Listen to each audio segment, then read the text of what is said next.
For 11 years, Happy Days was America's comfort show, a place where family, friendship, and hope never faded. But in 1984, that world ended with one quiet moment that changed television forever. Creator Gary Marshall wrote a scene so emotional that ABC tried to stop it from airing. Tom Bosley's final words as Howard Cunningham would become both a farewell and a controversy, the kind of goodbye that networks still talk about today. What was supposed to be a thank you to fans became the scene that ended it all. When goodbye meant everything. By 1984, Happy Days was more than just a sitcom. It was a cultural monument. For 11 seasons, it had shaped American television, turning a nostalgic vision of the 1950s into a national comfort zone. Every week, viewers tuned in not just to laugh, but to remember. For families across the country, the Cunninghams weren't characters. They were relatives who showed up every Tuesday night. But behind the smiles, exhaustion had set in. Ratings were falling, and the magic that once defined the show was fading. Gary Marshall, the man who had created the series back in 1974, knew it couldn't last forever.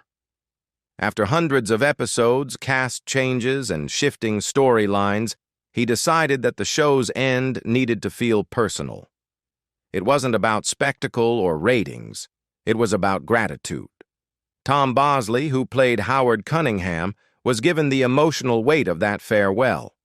In the episode titled Passages, Joni and Chachi got married, Fonzie found redemption through fatherhood, and the family finally came together one last time. But Marshall wanted more than a wedding. He wanted to thank the audience directly, to acknowledge that without them, there would be no Happy Days. That's when he wrote the most daring line of his career. As the characters celebrated in the Cunningham living room, Bosley would turn to the camera, breaking television's unspoken rule, and speak directly to the millions watching at home. "Thank you all for being part of our family," he said. "To Happy Days." It was simple, honest, and human, but to ABC executives, it was dangerous.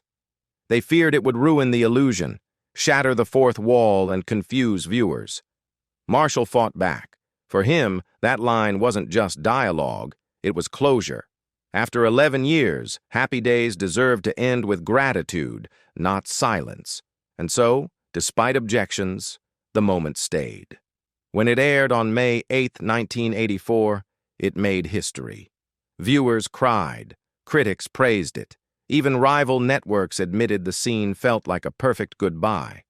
But the perfection wouldn't last.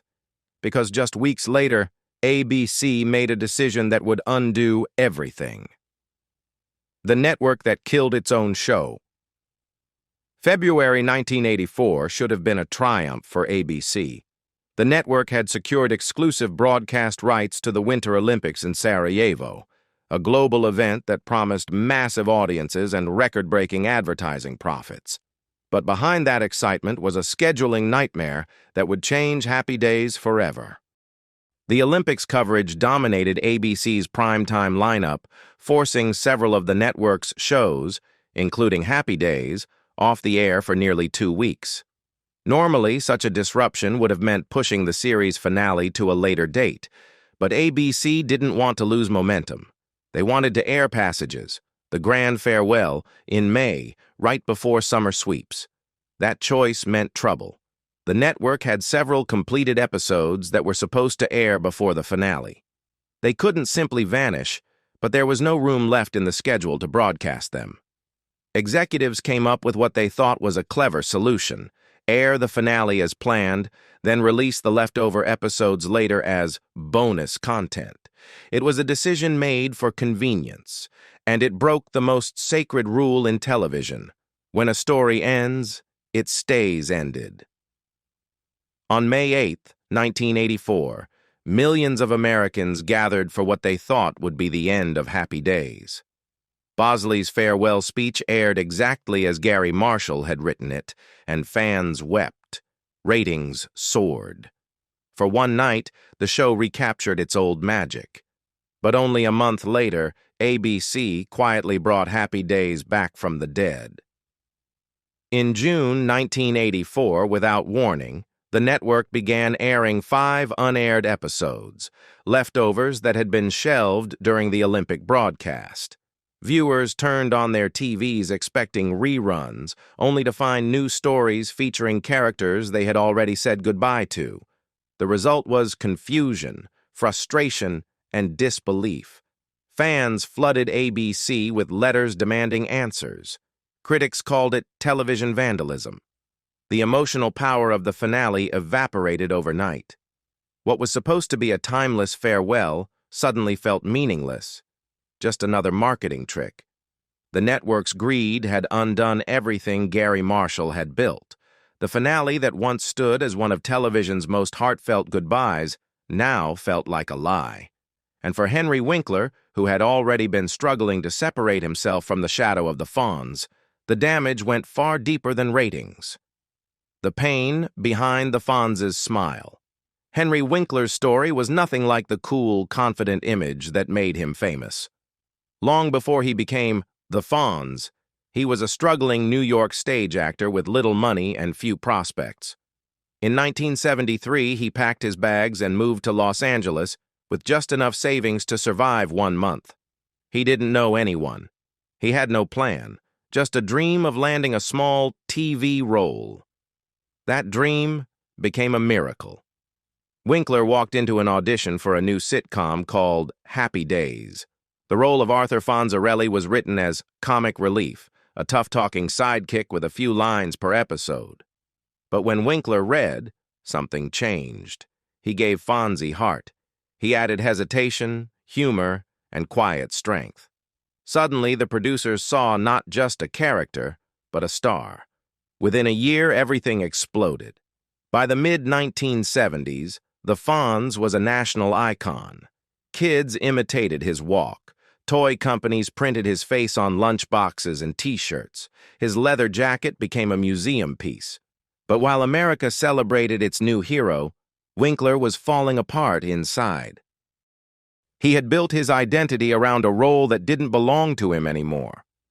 Fonzie wasn't just something he played, it became who everyone thought he was. He couldn't escape it. Producers didn't want Henry Winkler for new parts. They wanted the Fonz in a different outfit. Every audition ended with the same rejection. When Happy Days finally ended in May 1984, Winkler should have felt free. Instead, he described the moment as a sting.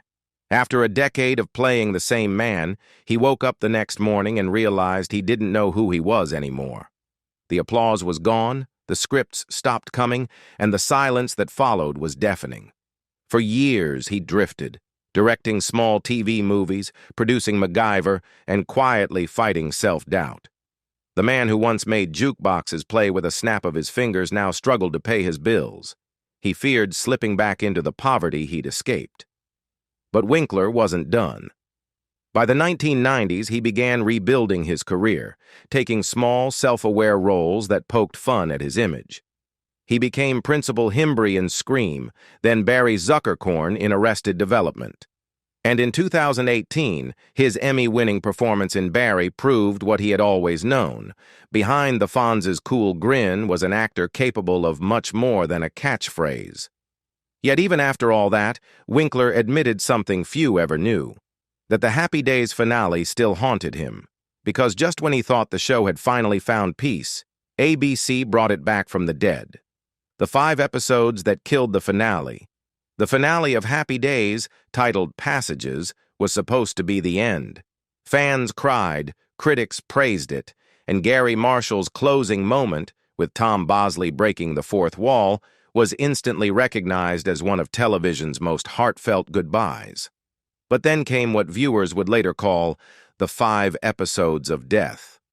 Between June and September of 1984, ABC quietly began airing unaired episodes that had been postponed during the Winter Olympics. They weren't sequels or wrap-ups. They were leftovers, scripts written long before the finale, meant to air months earlier in the season. But now they arrived out of order, stripped of meaning, and worse, they rewrote history. The first one, So How Was Your Weekend, aired on June 4th. Fans who had said goodbye in May turned on their TVs and suddenly saw the Cunninghams back in their living room, as if nothing had happened. Then came Low Notes, School Dazed, and Good News, Bad News. Each aired without context, as if the finale's emotional closure had never taken place. Viewers were stunned. The newspapers called it television's resurrection nobody asked for. It felt like watching a ghost, a family you had mourned suddenly reappearing, frozen in time, smiling like the goodbye never happened. Audiences didn't know whether to laugh, cry, or turn the TV off. And just when everyone thought it was finally over, ABC made one last baffling move. On September 24, 1984, Fonzie's Spots aired, the final Happy Days episode ever broadcast. In it, Fonzie tried to join Howard's Leopard Lodge, only to be humiliated by Potsy during a cruel initiation. No family, no goodbye, no meaning. This was how one of America's most beloved sitcoms ended, not with a thank you, not with a wedding, not with Tom Bosley's tearful farewell, but with a prank on the Fonz. For millions who had grown up idolizing him, it was a painful betrayal. To ABC, it was just content. But to the cast, it was personal. The network had destroyed the emotional bond they had spent 11 years building with audiences. The finale's message, gratitude, closure, and love, was erased overnight.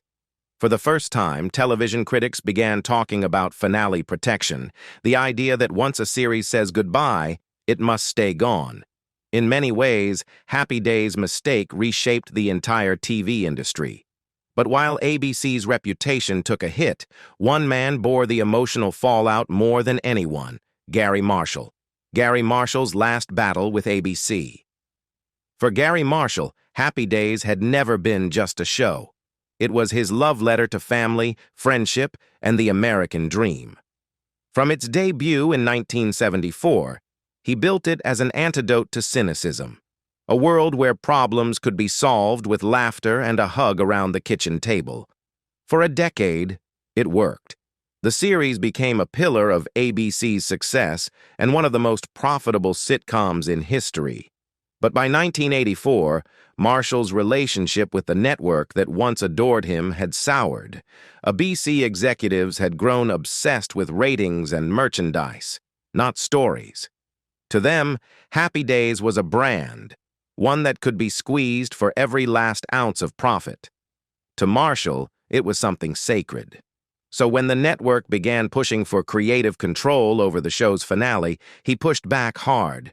Executives wanted a cheerful ending, no risks, no sentiment, just one more round of laughs. Marshall refused. He wanted to end on something real, something human. That's when he wrote the now famous scene where Tom Bosley looks directly into the camera and thanks America for being part of their family. ABC hated it. They said breaking the fourth wall would ruin the illusion and confuse audiences. But Marshall stood firm. He reminded them that Happy Days wasn't a cartoon. It was about people who had grown up alongside their viewers. The audience had earned that thank you. After several tense meetings, ABC reluctantly approved it, warning Marshall that if it failed, it would be on him. It didn't fail. When the finale aired on May 8, 1984, the moment became television legend. Millions cried as Mr. Cunningham said his final words. "Thank you all for being part of our family. To Happy Days." Even ABC executives admitted privately that Marshall had been right. The scene gave Happy Days the closure it deserved. For a brief moment, everything felt perfect. But the celebration didn't last. Just weeks later, when the leftover episodes began airing, Marshall was devastated. The network had taken his carefully constructed goodbye and turned it into chaos. "They buried the ending I fought for," he said later. It was his final creative battle with ABC. Though Marshall went on to create hits like Laverne and Shirley and Mork and Mindy, he never forgot how Happy Days ended, not with applause, but with betrayal. And for the cast who had lived that world for over a decade, the fallout was just as painful. After the goodbye, the cast's real-life endings. When Happy Days finally faded from the screen, its actors were left standing in the shadow of their own creation. 11 years of laughter, growth, and togetherness had ended not with celebration, but confusion. What should have been a dignified farewell had become a messy afterthought. For the people who had lived those stories, the emotional cost lingered for decades.